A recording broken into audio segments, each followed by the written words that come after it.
or its employees or affiliates. Any questions or comments should be directed to those show hosts. Thank you for choosing W4CY Radio.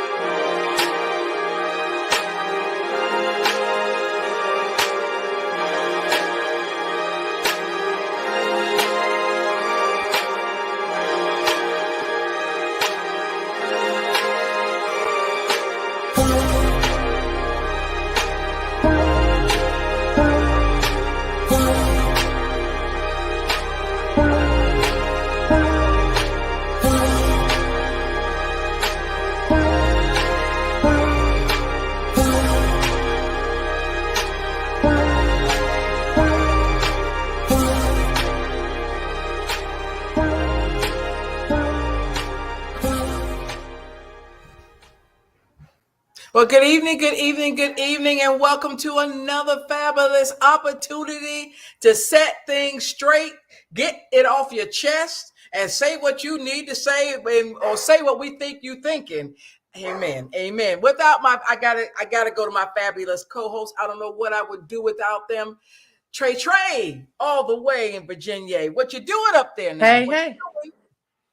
Woo, trying to stay warm. Okay.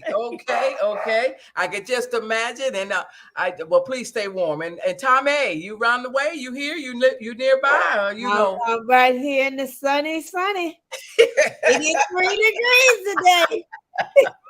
Yeah, this morning it started, maybe it was 51, and then it went to 76 in 10 minutes. So I don't understand. It's supposed to be raining last night. No rain nowhere. I put my sprinklers on. I got to wet the grass. I don't know what you keep playing. So anyway, well, again, welcome to another night. Can you believe it? It's the end of January. This is it. The post office line was full to capacity, and it's only the 30th. So I said, oh no, I can't go get my package today. Let me go to my car, because I was just too frustrated. It was becoming frustrated. So I said, let me get out of here. But anyway, on with the show. What we talking about tonight, y'all? Being hopeful while coping. And so, I mean, when I first thought about it, when we discussed it, we were talking about the grieving process, and as I think the audience members know that, I recently lost my dad, and so that was a process like no other. It was saddening. It was frustrating. It was, a lot of sorrow and grief there, and And I was very thankful that we were, he was here with us 91 years. He was here 91 years, 91 plus years. And thankful for that, but still just missing his joking mannerisms, his Probably the smiles and that candor that your dad has. I can relate to that. I really can. And the memories is what keeps you going and help you cope with where we at. So when she come back, I can concur with her totally, because believe it or not, this month made 3 years that my dad passed. Yes, 3 years. So you've been there with me, Miss Gray. God has his way of doing things, and some people he call home, others they have to go. Their time is up, and they have to go, and they don't realize how they lived will leave an everlasting impact on them. I was talking to my true best friend's daughter today, and we lost her years ago, and I was talking to her on the phone, and I just did some catching up and things like that, and some mentoring. And then I said, you know what? I miss your mom. And then ironically, but my daughter and I had lunch today, a little mommy and daughter lunch. And I brought up my dad. So it's odd that we would be talking about dads. But Trey, please finish your thought. Okay. And I think this will work, hopefully. So, just missing the laughter and the humor and just the little things that we kind of take for granted, I think. And just at one point, it was going to the grocery store and shopping for his favorite items. You walk down the aisle and see different things that you typically have to pick up for him, and it's like, wow, tears are just out of nowhere. And it could be a smell, it could be a song, it could be a whole lot of things. And so, I was very fortunate to have people that I can gravitate to. This was grief on a different level.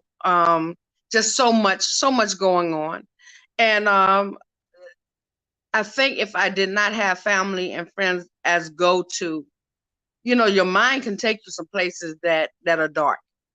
And just being transparent, it could take you places that are dark. And so I would just suggest to anyone, recognize who your supports are. Recognize your go-to persons whom you can talk. You might not be able to talk to everybody about everything, but even if you itemize it, I can go to this person and talk about this, I can go to that person and talk about that, because when you're going through something, things pop up. It's not just the grief, it's other stuff. It could be financial, it could be relationships, it could be a whole lot of things that are going on all at one time, and your mind is just processing everything. And it feels like it could feel like you're in a deep hole, and the more you try to climb up, it's just something just keeps pushing you down. And idle mind is definitely a devil's workshop. If you don't have anything to keep your mind and your time busy, it could take you there. And so, Leisha, us being in the mental health field, that's key. And so my thing is, I think about people who don't have those supports. Who do they go to? What can they do? We always preach, or we always talk about coping skills, breathing, taking brief walks, or exercising and things. But still, it has to be consistent. It has to be consistent. And I think too, in lieu of what is going on in society, people are affected by different ways, trauma, different types of trauma. I just saw where I guess Ricky Smiley lost his son, and how he's coping. And I think yesterday might have been the first day of the passing. And he posted that he was doing okay. I'm gonna be okay. Pray for his mom, my son's mom. But today it's a different story. And tomorrow it'll probably be even different from today. And so I just want people to find ways of feeling hopeful when you're going through something.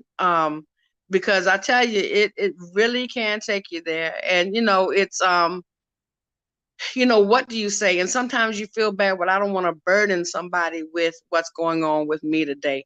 And that could be a whole lot of things too. I went through that. Well, I don't want to wear out my welcome per se, because my friends and family, they have things that they're going through as well. So what do you suppress? What do you say? What do you not say? And so, and I just, like I said, I'm in a better position than I know a lot of people are. And might not be as in the best position as some others are, but it's like, how do you deal with this?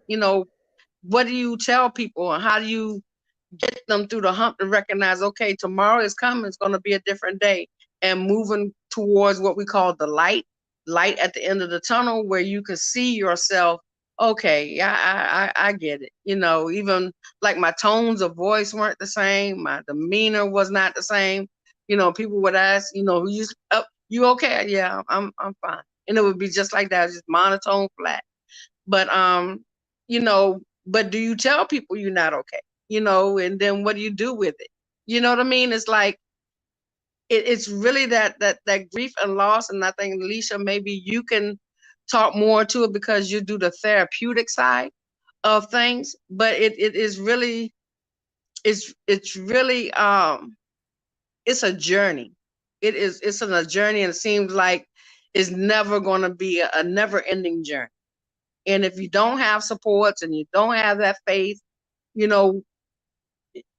folks unfortunately feel like, okay, what's the use? Why am I here? Why am I doing this? Why do I keep hurting myself like that? And so I just thought maybe this would be an opportune time to do that, especially recent with the young man that was brutally killed by officers. That's traumatic as well. How does his family feel even knowing that this had occurred, and his mother knowing that he called her before he went out? So it's a lot of things are trying to cope and figure it out. So finding your hope while you cope. Amen to that, Trey. Yeah, and we're going to talk more about that next month, just right around the corner, for Black History Month, because there's just some conversations we're just going to have, and we're bold enough to just put it out there. And but as far as from a therapeutic and then from a friend's perspective, it's always best, because there's no words that you can really say, because you really don't know where that person's at yet. You don't know how the relationship was with that loved one. You don't know how the relationship ended with that loved one. You just don't. So I wouldn't go with words. The best I think that I've experienced and that I've done myself was to hold what we call hold the space. And we were quiet. I didn't ask how you doing, what you need me to do. I didn't try to come in your house and start cleaning up. I just sat and said nothing. And for that, it's called, social work now has a new term. It's called holding the space. It's out of the expressive arts arena. And it's holding that space. It's listening. It's really active listening. And waiting. You have to be very patient. Just wait. And I think that's the best thing we can do for people, because there are no words. You cannot say, you don't even know what to say. And because if I don't know you, if if Tommy don't mind, when she was here, when she was at my house, when she got the news about her dad. And all I could do is say, okay, Tommy, I know your mind is racing, but I need you got to call your daughter, text your daughter, tell her, get the car ready. Because she was already going to be heading out of town, right, Tommy? You were already going to be heading out of town anyway. And you already had your bag packed. So Tommy's like, she's on the phone and she's talking to her uncle. And I was like, okay. So I had to bring my voice right here so she can kind of hear me. Now, your next step, what you got to do next? Okay, then get to your daughter. Now, when you get to your daughter, text me that you made it to her. When you make it, then when y'all get on the road, I need you to text me. And she's like, okay. I said, you got me? You okay? Okay. I'm not, oh Lord, oh Jesus, oh God. No, it was not that time for me to go berserk. She was already in her moment trying to figure out. And I was like, okay, the next thing you need to do, get to the car. When you get to the car, tell your daughter to grab your bag. You'll meet her. You meet her there. Then y'all get on the road. I need you to text me all the way till you land at your dad's house. And she's like, she looked at me and we made that eye contact. And I knew she heard me. And I knew she knew. I'm right here with you. I'm not going with you, but I'm right here with you. That's all I could say. That's all I could say. That's all that was needed. So sometimes being quiet, observing the room. Okay, everybody in the kitchen, that person over there trying to pick up the newspaper. Okay, let me just sit. Let me just sit right here. If it is. And as a therapist, folks coming in, I see majority court-ordered people now. So I already I have an idea you're coming in for anger management and post-control, HIV classes. I already know what you're coming in for, but I don't know you. And I got to get to my assessment, but I got to get you calmed down. I got to make sure you trust me, because I got to get in your business real quick. It's the only time you're going to see me, one time. But I got to establish the trust and a bond in less than 10 seconds. Because I got to ask you some questions. I got to get to know you, because I will be able to tell you that you have an anger problem. Just because you court order for anger management don't mean you have an anger problem. You could be easily provoked. So I have to listen. I can't go back to the pen and start writing. And that's the thing about expressive arts. I give you time. I tell you sometimes just breathe. Can you just breathe for me? And you see the body relax. And then you sit back and you're like, okay, why do you think you're here today? Besides the court order, why do you think you're here? And I don't go right into the infraction either. I get my assessment going. The infraction is on the last page, on the 4th page, down near the bottom. And I started, we're good. Then I said, okay, I put the pen down. Tell me about the incident, how long ago it was. And did you wake up that morning saying you're just going to do something for the heck of it? You wanted to be different? Did you fall out the bed that morning? I want to ask you these questions ahead of time, because I mean, you got picked up for stealing. So I need to ask, did you say, you know what, no matter what, I'm sick and tired.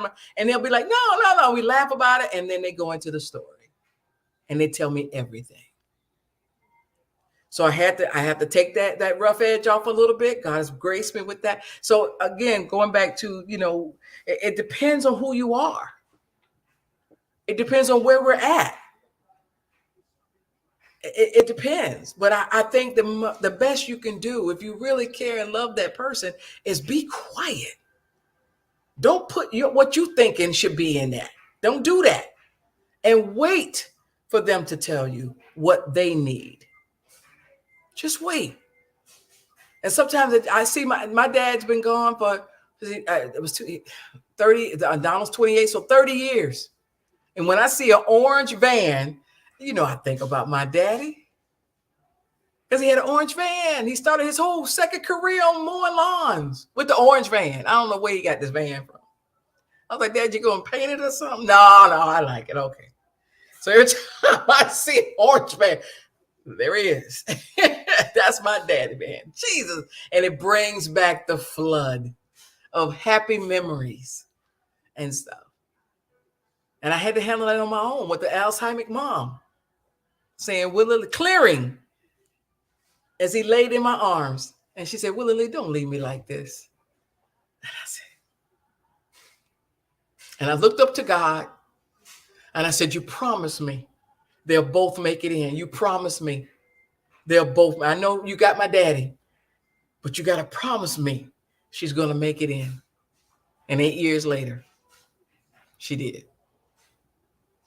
So sometimes it's just that moment. Tommy?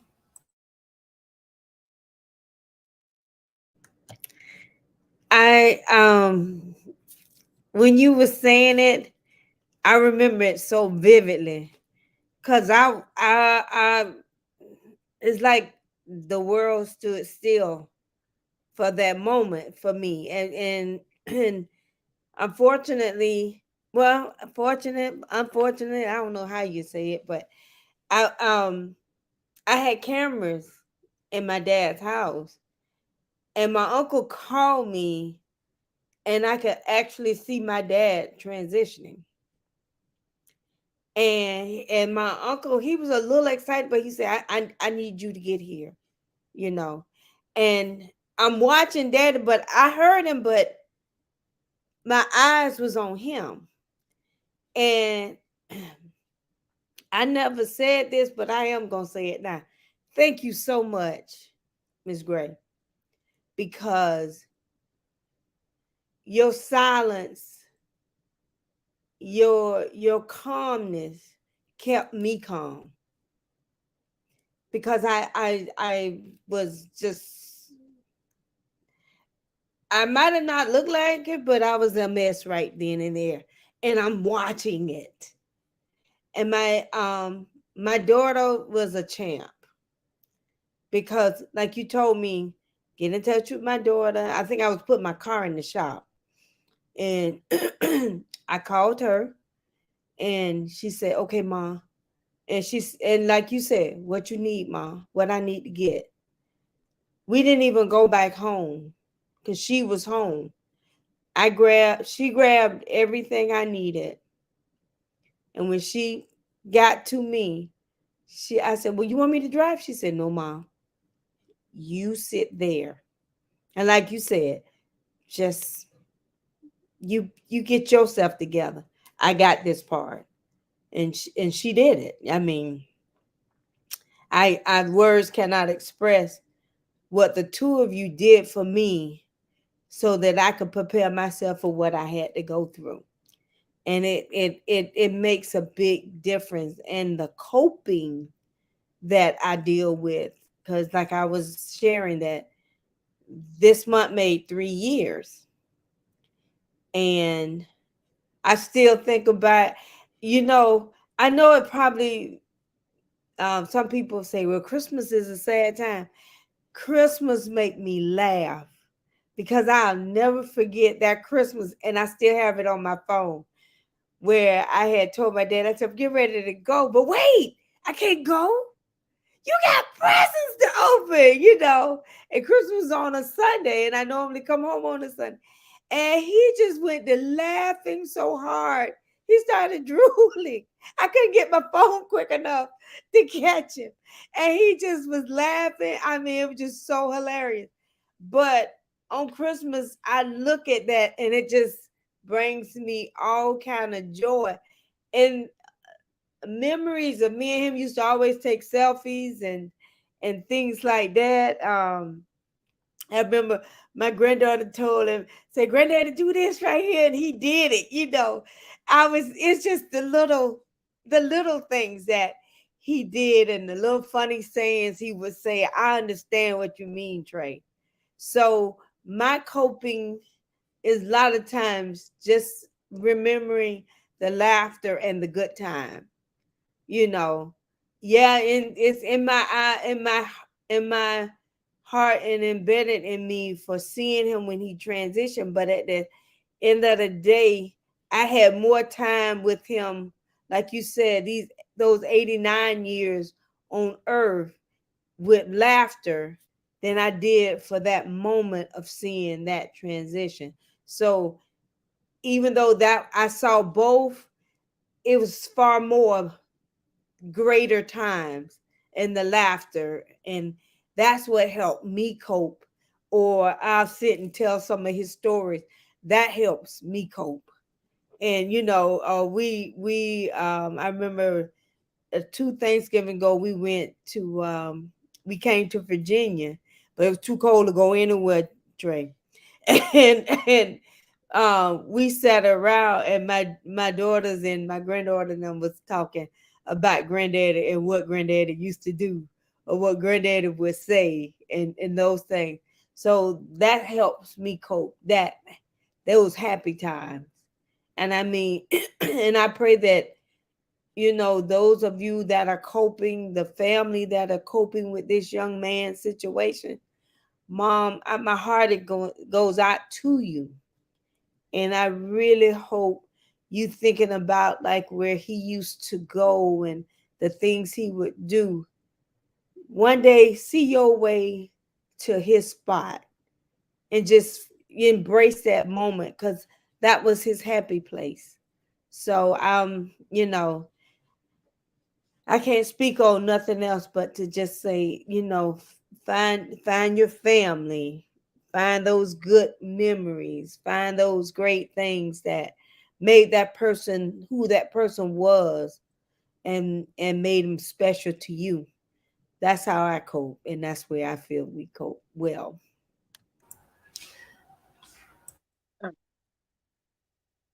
I was just going to interject a little bit, Leisha and Tommy, but I think too, I think now is a time for people to kind of recognize who their resources are, because tomorrow's not promised.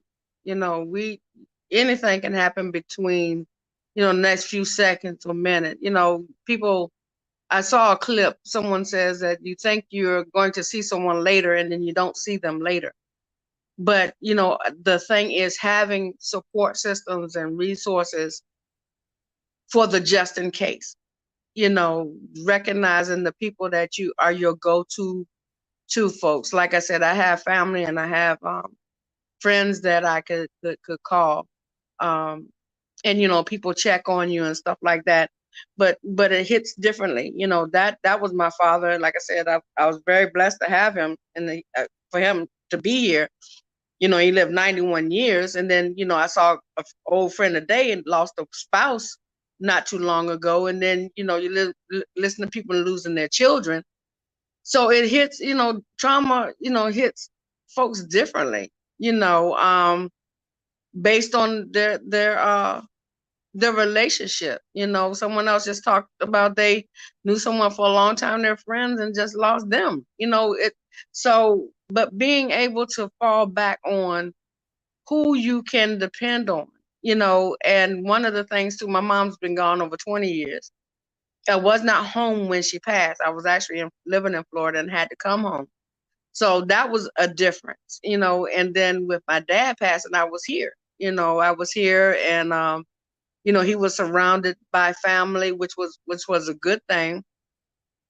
And so it was newly fresh. But too, my sister also talked about when she was here, because she was part of the care for my dad and mom then, and a change of environment, even like a couple days away from where you typically are, could do something different. I know we took a couple-day trip, and it was nice just to get away and not do a darn thing, but just relax, woosah, a change of pace. And, you know, she talked about how when my mom passed, you know, she and my dad would go maybe to Busch Gardens and got a season pass, and they would go out to eat and just different places, just to not to be in the house all the time.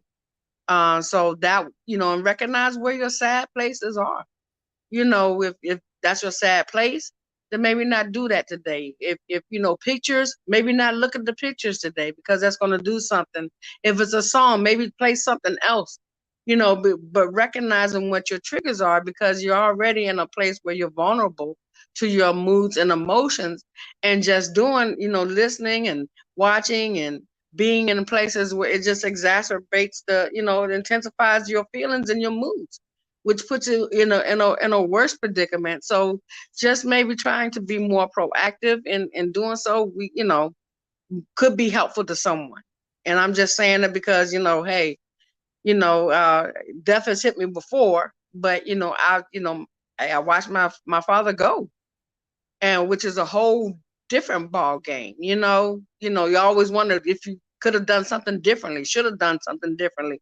You know, was he okay? You know, did he feel safe? You know, was he all right? Was he nervous? Was he scared? You know, those types of things. And so these are the things that play out in your head. I know they played out in mine.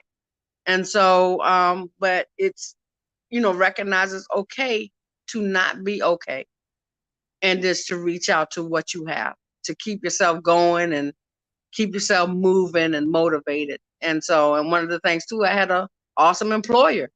You know, that makes a difference too. I didn't have the stresses of folks hounding me for this, that, and other stuff. So that makes so any employers listening, you know, that could be something that maybe they can consider. You know, check on your employees, see how they're doing. You know, be an open door that if they're going through something, you're not, you know, might be a listening ear and have some resources. So I'm just throwing out some things that kind of, you know, maybe help someone, the next person, with whatever. And like I said, it's going to be hard grieving, but some stuff can maybe take some of the weight off. It's not going to take away the loss, but take some pressures away. So that's my advice. Amen to that. And there's two types of loss. I know right now we're talking about the losing of parents. And again, you know, like you said, Trey, there's a difference. There's a difference. I didn't know my dad was gonna pass away, passed from my arms, and then 8 years later. But you know, when my mom did pass away, I didn't feel so much of the pain because she had Alzheimer's. So it had been 4 years before she called my name. So I lost my mom 4 years prior to that. She didn't know who I was, you know, and stuff. So that's a whole different piece. And then I'm going to go to Dr. Kubler-Ross's 5 stages of grief and loss, because I want to talk about the loss of a relationship, a loss of a divorce. Even before my husband passed, we were separated. That was a loss.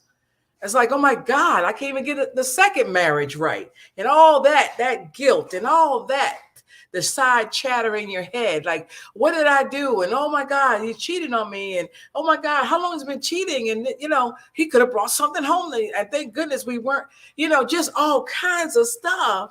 And it depends on the loss, but loss is loss.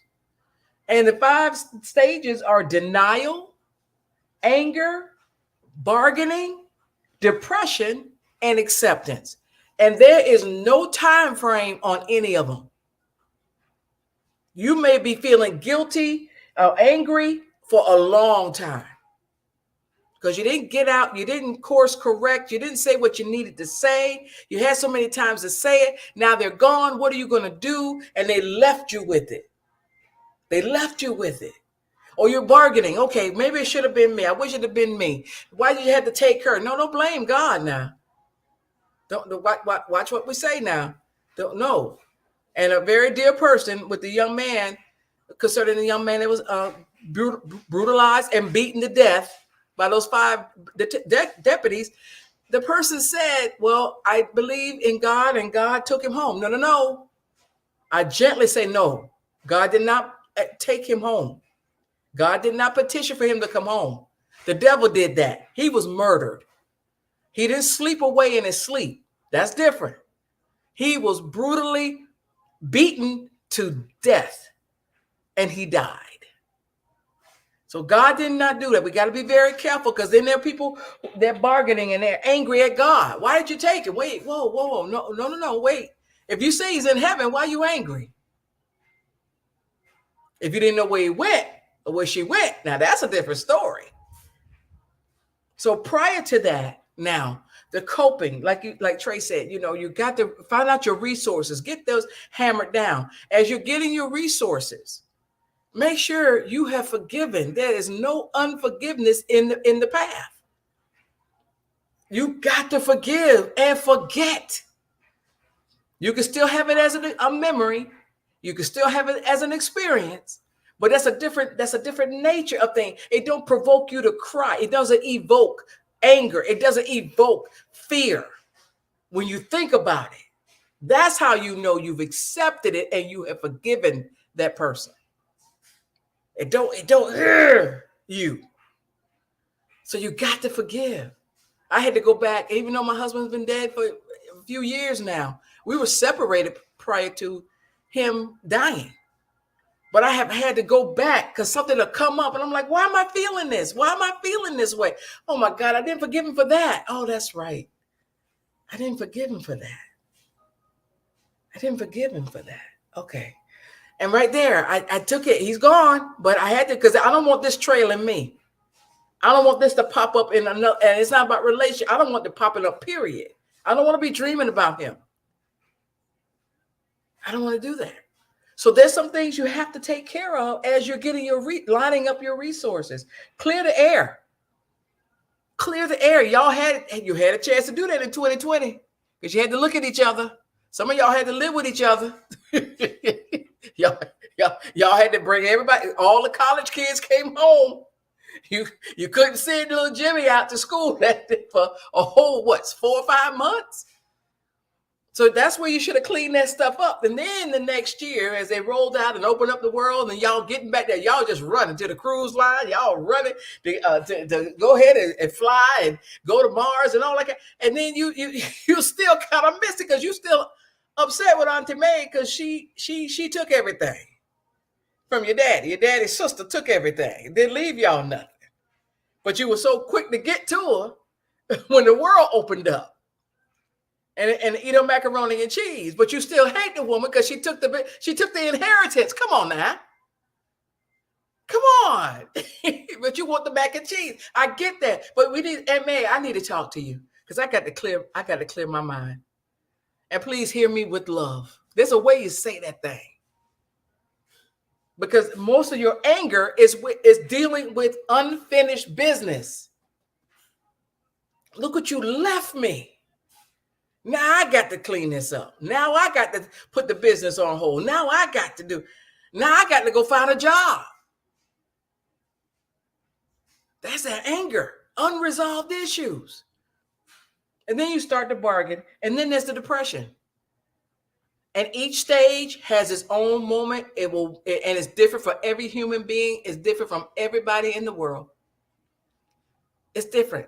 And I think I've said it already. Everybody goes through trauma, even a newborn baby coming into this earth, into this world. Comes out crying. Why are you messing with me? I was fine. I was tight. It was getting tight there, but I was fine. And all this bright light and all these hands, and why are you cleaning up my eyes? And you got the sun. What you doing? Why is it? Oh, wait a minute. I hear that voice I've been hearing for a while. Where's the voice? Where's the voice? Come here. Look at you. And I hear that. Oh, there's that heartbeat. But this baby is going through trauma. And most of the time it's shaking and everything else. That's why we have the home births and people give birth in the tub so they can still have the water experience. Everybody, even my 4-legged friend, when she left her 6 brothers, I know she went through a trauma. They was all over each other. She's like a tomboy. That's where she get it from. Because she had to get mommy's attention with 6 boys. But she went through a trauma. All we could do is hold her and let her feel our love and tell her what her name is. And it's going to be okay.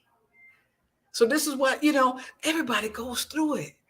And the best thing you could do for yourself individually, you've got to resolve it. You've got to resolve issues. I think that's what's helped me in all the loss that I've had. Because before my husband passed, I let him hear my mind. I let him hear what was really on my mind and how you hurt me. You hurt me. Because I didn't want to get married a second time. I already got my first marriage, ended in divorce. I was good. Me and my boy, we were fine. I just came up here to Winter Garden to go to a wedding and met you there. I was fine, but you chased me. And I want you to know you lied. I told him everything about this is who you really are, clinically speaking. So when I was hearing things and he's in the hospital, oh, okay. Okay. God, what you want me to do? Prayer changes things, y'all. At the end of the hour, prayer changes things. And it don't have to be elaborate. If you don't know, if you feel, I've run into a lot of people who say, I don't think I'm praying right. I said, well, pick up your Bible, get the Bible on your phone and go through the book of Psalms. Just pray those scriptures. There you go. Just say them out loud. Those are all prayers. That was the first, 50 chapters in Psalms is written by David. Man after God's own heart. Find somebody you can talk to. This is what the care circles are all about. Find somebody you can talk to, even if it's a stranger. And most of the time, all I'm going to be doing is listening and making sure you're okay. Making sure you're okay, because I just went to see the movie Left Behind yesterday. And if you've not seen any one of the series, it's about 3, and now it's 3 of them out there. I know most people don't want to watch it because it talks about the end times. But there's a lot of stuff leading up to it. And you need to be aware. I know most people don't like to look at the news. I know they don't want to listen to it every day. You don't have to listen to it every day. Trust me. They'll repeat it in the week. Go to the 10 o'clock news, go to the 11 o'clock news, listen to it. Or when you get up in the morning, put 6 a.m. news. They're there. They're there. 7 a.m. They're there. They're going to tell you. Or go on. I'll get my news from Facebook, to be honest with you. CNN, MSNBC, they're on there. That's where I get mine from. And it's brief, to the point. But you can't. I've had 3 people this weekend say, I didn't know nothing about that. I didn't know. What? I said, well, do you know why they're rioting in Atlanta? I didn't know why they were rioting in Atlanta. So I had to go look it up because nobody else knew that. They're rioting in Atlanta? I said, oh, God. Anybody? Well, I guess, I think you hit close to home with everything. And, journaling definitely is a help. It's just between you and that book, you and that journal. You don't have to find the eloquent words to say, just write it down. And whatever you think you feel. And I encourage folks too, that if you don't have resources or if you don't feel comfortable finding someone to talk to, if you have the means to go talk to a therapist, to do that. And then also finding the words. You might not know what's making you angry or what's making you worried. What do you mean by worry? What do you mean by grief? What do it's being able to articulate your feelings and your moods. And like I said, I'm in a better place than some folks because I can articulate and I understand what overwhelmed means and being anxious means and being nervous means and frustrated and these types of words. But there's some people that might not know. And all this can go along with grief, the grief and loss, anger. That's part of the grief and loss. Why would I be angry because I lost somebody? You'll be angry for a lot of reasons.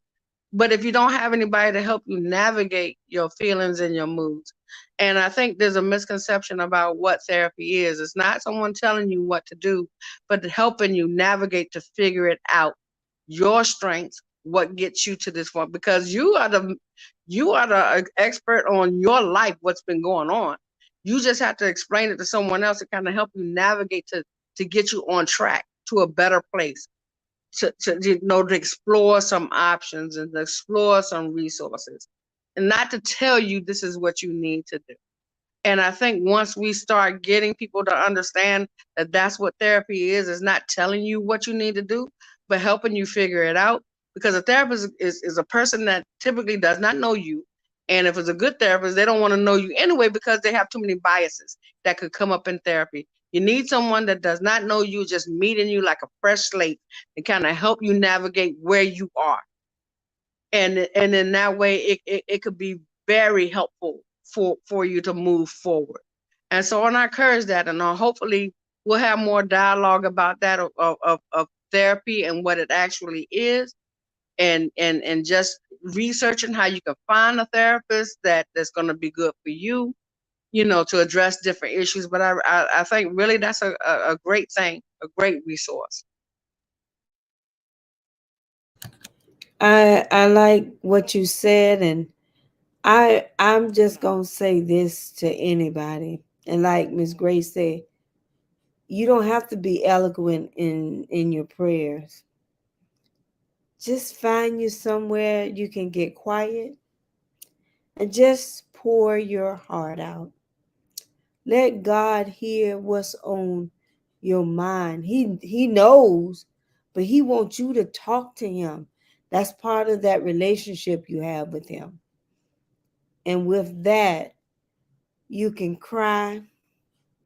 You'd be surprised where that napkin come from. And you do that slapping. It just comes out. But you don't have to be eloquent speaker for God. I've known that there's been some families that talk about their grandfather couldn't read the Bible, but he can preach. Didn't know the Bible, couldn't read. He was a stowaway coming into the States.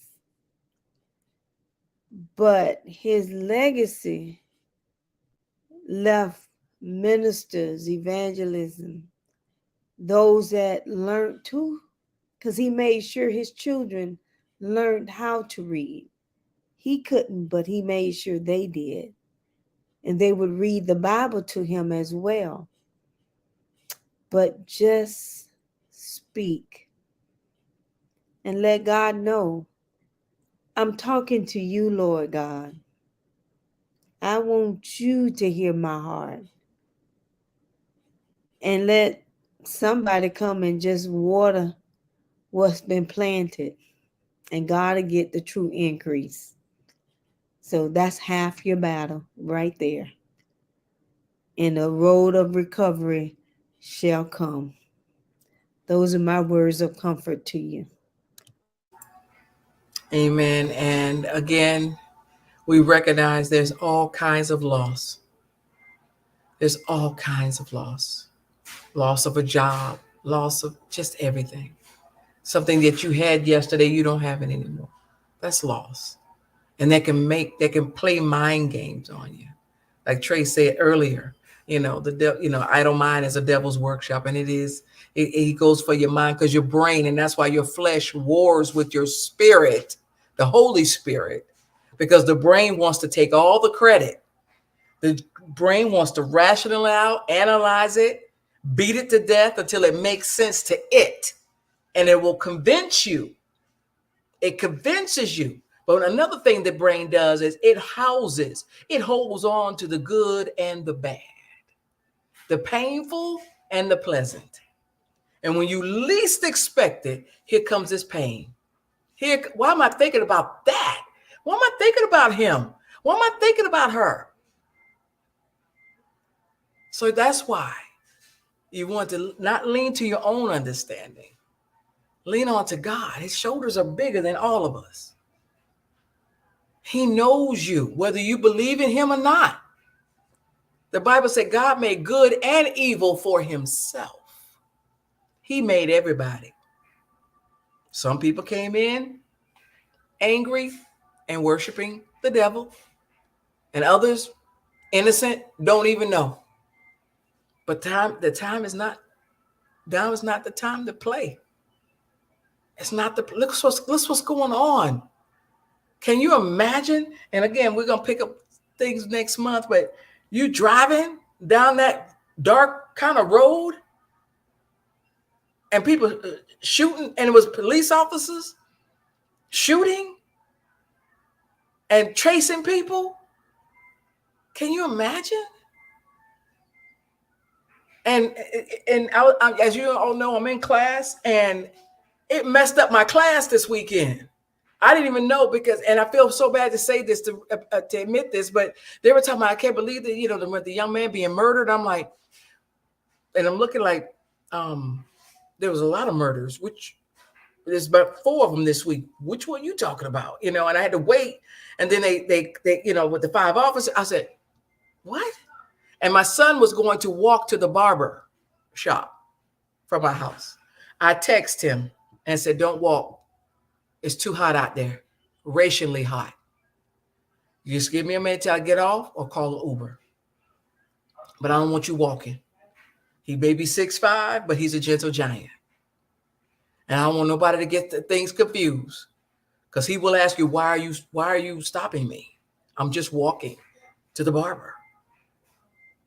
I can't. My baby girl, I told her, okay, we met for lunch. I said, and she's waiting on me to get in the car. I'm waiting on you. You go ahead and go. No, Ma, wait for you to get in the car. And I said, text me along the way. At UCF, they got a parking garage. There's no security guard in there. So I'll be on the phone. Because I said, is there security guards in there? She goes, no, ma'am. I said, oh, really? With the news that we've received over the past few months from UCF? You don't even have nobody in the garages? Oh, I got a problem with that. So this makes you think, you see my mind and I had to step back and say, God, forgive me. And I closed my eyes, and my classmates could see me. I was like, God, forgive me. I know he's got his angels. I know you got him. And God said, it's okay. You can take him after you get off. He'll wait for you. I said, okay. I'm not going to be a prisoner of my house. I don't want to be a prisoner of my emotions, because you can get lost in that. You can go down a deep hole and you don't even realize it's gotten dark around you. Give us a call if you need us. We're going to see you next week. Same time, same station. Y'all have a good one. Be safe. Good night. Night. Good night.